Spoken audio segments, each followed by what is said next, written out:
ಇದರಿಂದ ಎಲ್ಲ ಫಾಲ್ ಆಗ್ತಾಯಿದೆ ಆಯಿಲ್ ಇಲ್ಲಿ ನೋಡ್ಬೋದು. ಸೊ ಇದನ್ನು ರೆಡಿ ಮಾಡಿಸ್ಬೇಕು. ನಾನು ಇಷ್ಟು ಆಯಿಲ್ ವೇಸ್ಟ್ ಆಯ್ತು ಇವಾಗ.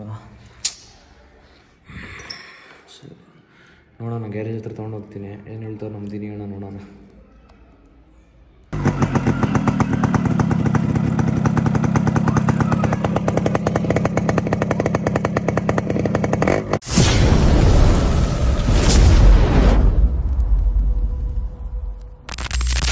ಸೊ ಇದು ಬಂದು ನಮ್ಮ ಫ್ರೆಂಡ್ ಅವ್ರದ್ದು ಗಾಡಿ. ಇದೊಂದು ಸ್ವಲ್ಪ ಪ್ರಾಬ್ಲಮ್ ಆಗಿದೆ. ಏನು ಅಂತ ಹೇಳಿದ್ರೆ ಇಲ್ಲೆಲ್ಲ ಆಯಿಲ್ ಲೀಕ್ ಆಗ್ತಾಯಿದೆ. ಇಲ್ಲಿ ಗ್ಯಾಸ್ಕೆಟ್ ಹತ್ರ ಎಲ್ಲ ಆಯಿಲ್ ಲೀಕ್ ಆಗ್ತಾಯಿದೆ. ಇದರಿಂದ ಎಲ್ಲ ಫಾಲ್ ಆಗ್ತಾಯಿದೆ ಆಯಿಲ್ ಇಲ್ಲಿ ನೋಡ್ಬೋದು. ಸೊ ಇದನ್ನು ರೆಡಿ ಮಾಡಿಸ್ಬೇಕು. ನಾನು ನಮ್ಮ ದಿನಿ ಅಣ್ಣ ಗ್ಯಾರೇಜ್ ಹತ್ರ ಬಿಡೋಣ ಅಂತ ಅಂದ್ಕೊಂಡಿದ್ದೀನಿ. ನೋಡೋಣ, ಗಾಡಿ ತೊಗೊಂಡೋಗಿ ಬಿಡ್ತೀನಿ. ಸ್ವಲ್ಪ ಹೊರಗಡೆ ಹೋಗ್ಬೇಕು, ಹಂಗೆ ಗಾಡಿ ತೊಗೊಂಡೋಗೆಲ್ಲ ಬಿಡ್ತೀನಿ. ನೋಡೋಣ ನಮ್ಮ ದಿನಿ ಅಣ್ಣ ಇನ್ನೂ ಏನೇನು ಹೇಳ್ತಾರೆ. ಪ್ಲಸ್ ಇಲ್ಲೊಂದು ಬೋಲ್ಟ್ ಏನೋ ಹೋಗಿದೆ, ಮಿಸ್ ಆಗಿದೆ ಇಲ್ಲಿ ಬೋಲ್ಟು. ಇದರೊಳಗಡೆ ಆಯಿಲ್ ಪಂಪ್ದು ಅಷ್ಟೇ ಒಂದು ಬೋಲ್ಟೇನೋ ಮಿಸ್ ಆಗಿದೆ. ನೋಡೋಣ. ಸೊ ಈ ಗಾಡಿಗೆ ಫಸ್ಟು ಒಂದು ಸತಿ ಆಯಿಲ್ ಚೆಕ್ ಮಾಡಿಬಿಡೋಣ, ಆಯಿಲ್ ಎಷ್ಟಿದೆ ಅಂತ. ಯಾಕೆಂದರೆ ಆಯಿಲು ಎಲ್ಲ ಫುಲ್ ಲೀಕ್ ಆಗ್ತಾನೇ ಇದೆ. ಒಂದು ಚೆಕ್ ಮಾಡಿಬಿಟ್ರೆ ಒಳ್ಳೇದು, ಎಷ್ಟಿದೆ ಏನು ಅಂತ ಗೊತ್ತಾಗ್ಬಿಡುತ್ತೆ.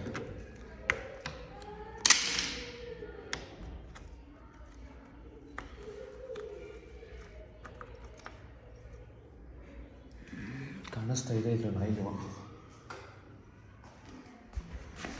ಸರಿ,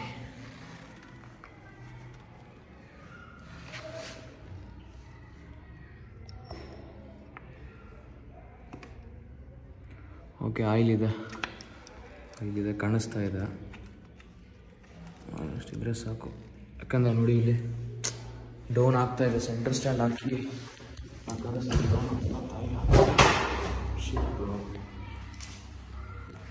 ಇಷ್ಟು ಆಯಿಲ್ ವೇಸ್ಟ್ ಆಯ್ತು ಇವಾಗ. ಸರಿ ನೋಡೋಣ, ಗ್ಯಾರೇಜ್ ಹತ್ರ ತೊಗೊಂಡೋಗ್ತೀನಿ. ಏನು ಹೇಳ್ತಾರೆ ನಮ್ಮ ದಿನಿ ಅಣ್ಣ ನೋಡೋಣ.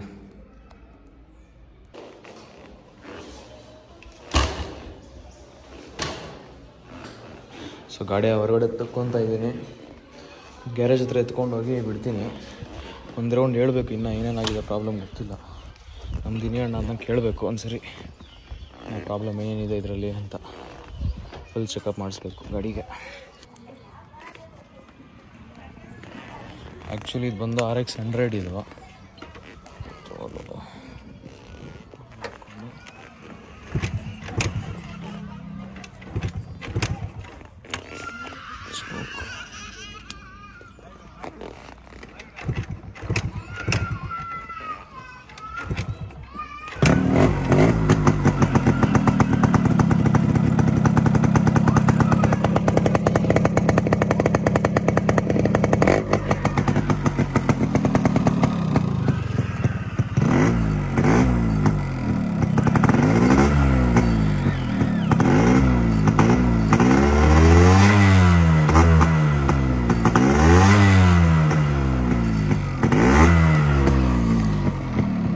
ಗಾಡಿ ಬಿಟ್ಟಿದ್ದೀವಿ, ಗಾಡಿ ಬಿಟ್ಟಿದ್ದೀನಿ. ನೋಡೋಣ, ನಮ್ಮ ದಿನಿ ಅಣ್ಣ ಬಂದು ಒಂದ್ಸರಿ ಎಲ್ಲ ಹೇಳಬೇಕು ಏನೇನಾಗಿದೆ ಅಂತ. ಒಂದು ರೌಂಡ್ ಕೊಟೇಶನ್ ಹಾಕಿಸ್ಬೇಕು, ಎಷ್ಟಾಗುತ್ತೆ ಏನು ಎತ್ತ ಅಂತೆಲ್ಲ ರೆಡಿ ಮಾಡ್ಸೋಕ್ಕೆ ಹಾಕಿಸಿ ನೋಡೋಣ ಇನ್ನು ಏನೇನಾಗುತ್ತೆ ಗಾಡಿ. ಸೊ ಗಾಡಿ ಫುಲ್ಲೆಲ್ಲ ರೆಡಿಯಾಗಿದೆ, ಮಸ್ತಾಗಿ ರೆಡಿ ಮಾಡ್ಕೊಂಡು ಕೊಟ್ಟವ್ರೆ ದಿನಿ ಅಣ್ಣ. ಓಡ್ಸೋಕ್ಕೆ ಫೀಲೆಲ್ಲ ಚೆನ್ನಾಗೈತಿ ಇವಾಗ ಮುಂಚೆಗಿಂತ. ಗಾಡಿ ಇವಾಗೆಲ್ಲ ಓಡ್ಸೋಕ್ಕೆ ಚೆನ್ನಾಗೈತೆ. ನೋಡಿಕೊಂಡು ಒಂದ್ಸರಿ ಹೇಳ್ಬೇಕು ಗಾಡಿ ಪರ್ಫಾರ್ಮೆನ್ಸ್ ಎಲ್ಲ ಹೆಂಗೈತೆ ಏನು ಎತ್ತ ಅಂತೆಲ್ಲ ನೋಡಬೇಕು. But so for good. ಇವಾಗ ಪರ್ಫಾರ್ಮೆನ್ಸು ಸಖತ್ತಾಗಿದೆ. ಪರ್ಫಾರ್ಮೆನ್ಸ್ಗೆಲ್ಲ ಏನು ಮೋಸ ಇಲ್ಲ. ಗಾಡಿ ಚೆನ್ನಾಗಿ ಓಡ್ತಾ ಇದೆ ಇವಾಗ ಗಾಡಿ. ಏನೇನು ಚೇಂಜ್ ಮಾಡಿದ್ದಾರೆ ಅಂದರೆ ಗ್ಯಾಸ್ಕೆಟ್ ಚೇಂಜ್ ಮಾಡಿದ್ದಾರೆ, ಮತ್ತು ಕ್ಲಚ್ದು ವರ್ಮ್ದು ಕಿಟ್ಟು ಎಲ್ಲ ಏನೇನು ಡೌಟ್ ಇತ್ತು ಎಲ್ಲ ಚೇಂಜ್ ಮಾಡಿದ್ದೀನಿ ಮನೆ ಹೇಳಿದ್ರು. ಲೀಕ್ ಆಗಲ್ಲ ಆಯಿಲ್ ಇನ್ನ ಅಂತ ಹೇಳವ್ರೆ. ಒಂದ್ಸರಿ ನೋಡಬೇಕು, ಇನ್ನೊಂದು ದಿನ ನೋಡಬೇಕು. ಒಂದ್ಸರಿ ಸೆಂಟರ್ ಸ್ಟ್ಯಾಂಡ್ ಹಾಕಿ ಎಲ್ಲ ನಿಲ್ಸ್ಬಿಟ್ಟು ನೋಡ್ಬೇಕು. ಯಾಕೆಂದರೆ ಸೆಂಟರ್ ಸ್ಟ್ಯಾಂಡ್ ಹಾಕಿದಾಗೇ ಆಯಿಲ್ ಲೀಕ್ ಆಗ್ತಾ ಇದ್ದಿದ್ದು. ಸೆಂಟರ್ ಸ್ಟ್ಯಾಂಡ್ ಹಾಕಿ ಇವಾಗ ನೋಡಬೇಕು. ಆಯಿಲ್ ಅಕಸ್ಮಾತ್ ಲೀಕ್ ಆಗಲ್ಲ, ಚಾನ್ಸಸ್ ಇಲ್ಲ ಅಂತ ಹೇಳೋರೆ.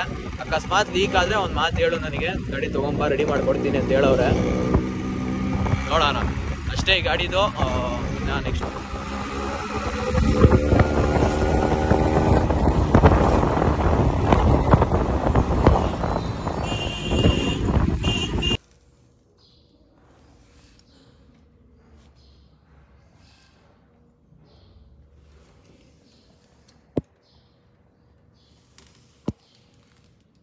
ಸೊ ಈ ಗಾಡಿದು ಏನು ತೋರಿಸಿದ್ದೆ ಅವಾಗಲೇ ಲಾಸ್ಟು ವೀಡಿಯೋಲೆಲ್ಲ ಏನು ಹೇಳಿದ್ದೆ ನಾನು, ಅದ್ರ ನೆಕ್ಸ್ಟ್ ಡೇ ಬಂದು ಸೆಂಟ್ರ್ ಬೆಡ್ಡಿಂಗ್ ಬೋಲ್ಟ್ ಹತ್ರ ಕ್ರ್ಯಾಕ್ ಬಿಟ್ಬಿಟ್ಟಿತ್ತು. ಅದ್ರದ್ದು ಫೋಟೋ ಹಾಕ್ತೀನಿ ನೋಡಿ. ಅದಾದಮೇಲೆ ಅದಕ್ಕೆ MCಲೆಲ್ಲ ಹಾಕ್ಸಿದ್ವಿ. ನಮ್ಮ ದಿನಿ ಅಣ್ಣ ಎಲ್ಲ MCಲೆಲ್ಲ ಹಾಕ್ಕೊಂಡು ಕೊಟ್ಟರು.